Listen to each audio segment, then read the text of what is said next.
So yesterday I was watching the final between Moritz Neuhausen and Mario He at the Matchroom European Open, and while this was one of the best performances in a final I've ever seen, I've also noticed something really interesting that Moritz is doing before every single really difficult shot or before a really important one. And no, I'm not talking about putting his chalk exactly on the diamond. And while this is a really interesting habit and we could make a video about that, I've noticed something even more interesting, and I think most of you, and especially most of the amateurs, will greatly benefit from that, and it's just a great reminder in general, and in my opinion, one of the most neglected things that amateurs are doing in pool. So maybe you're guilty of that. We will see it in the video. So first of all, what is Moritz doing? Well, sometimes he goes behind the object ball, and then you will see that his head is starting to move to the left and to the right until it eventually comes to a stop. And once his head stopped, he goes also behind the cue ball and looks to the left and to the right until his head finally stops. And why is he doing that? By the way, I've talked to him personally. He is confirming, or he confirmed what I was already thinking.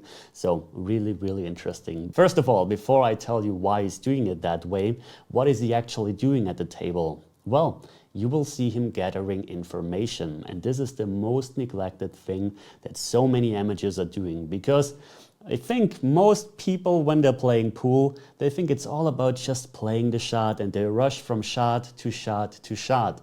But I've recently talked to a student of mine about that topic, and I told him that like 90% of the time spent when you're playing pool is not actually shooting or stroking the cue ball. No, it's actually walking around the table, looking at the angles, looking at the path of the cue ball, looking at the aiming point, figuring out what path you want to go, figuring out what kind of spin you need, where you have to aim, where the ball has to travel, and all that stuff.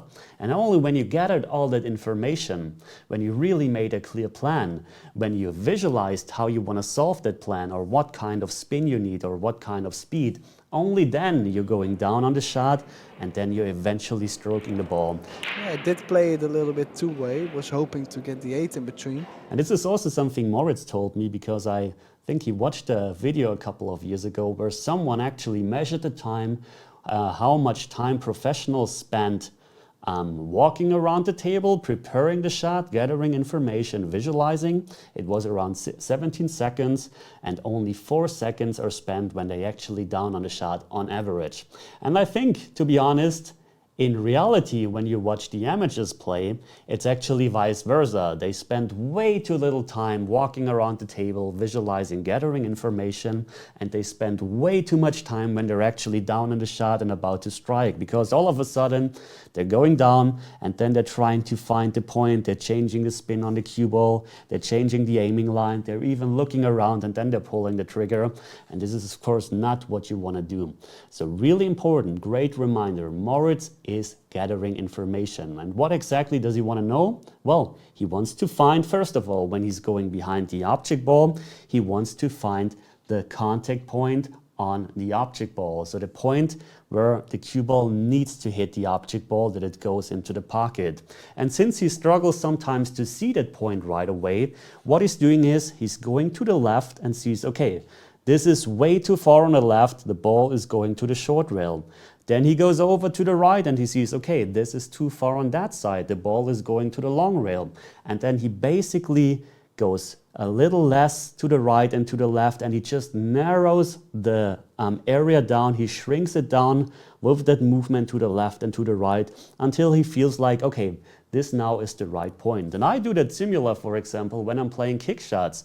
I narrow the point on the rail down. I have, first of all, an area. I'm moving my cue to the left, to the right, and I'm just trying to narrow it down to really shrink the point down. Once he did that, then he goes behind the cue ball, and he's basically doing the same thing, because just knowing where the contact point is not enough. You also want to know what line the cue ball needs to travel to make contact with that contact point. So he does basically the same, and he shrinks the area down. So This is not something you have to do exactly like Moritz is doing it. But the most important lesson that you have to take away from that is you really want to spend more time to prepare the shot, to gather information, to really think about the object ball, where the contact point is, to really aim while standing and really find the aiming line for the cue ball or the line the cue ball needs to travel, to really make a plan before you eventually go down and actually try to replicate that. And the huge benefit of that is, first of all, you will become way more consistent if you're doing it that way compared to just rushing around and eventually missing the shot or messing things up like losing position or stuff like that.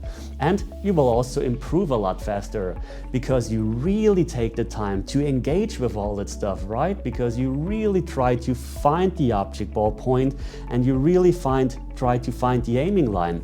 If you really take the time and engage with all of that and really think about that, and you then mess up the shot, you know, okay, probably had a certain or a wrong expectation of where the actual aiming point is, but at least you engaged with it. You took the time to really find it.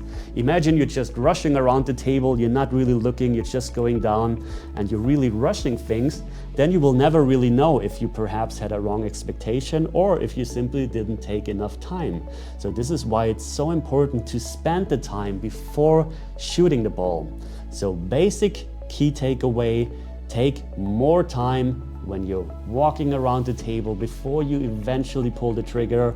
You will become way more consistent, you will become way better a lot faster, and you will play way more like a professional player. Because interestingly, as I mentioned, amateurs tend to really rush the shot, whereas professional players who are a lot better than the amateur players are taking all of the time. So it should really be obvious to do it that way. Okay, I hope this video was helpful. Shout out to Matchroom Pool, shout out to Moritz for answering my questions, and I will see you at the next one. By the way, if you have any questions, let me know in the comments.